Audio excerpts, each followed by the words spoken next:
Trampdan Xamneyiyə sərt mesaj. Çox narahat olmalıdır.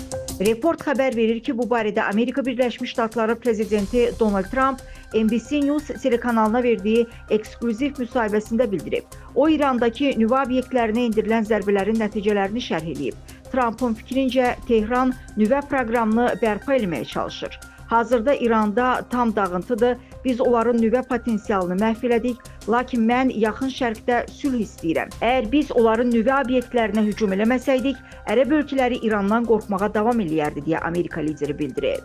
Vaşinqton administrasiyasının rəhbəri İranın nüvə fəaliyyətini bərpa eləyəcəyi təqdirdə onu çox pis şeylərlə hədələyib. Bununla yanaşı Trump tərəflərin dialoqu davam etdirdiyini də iddia edib.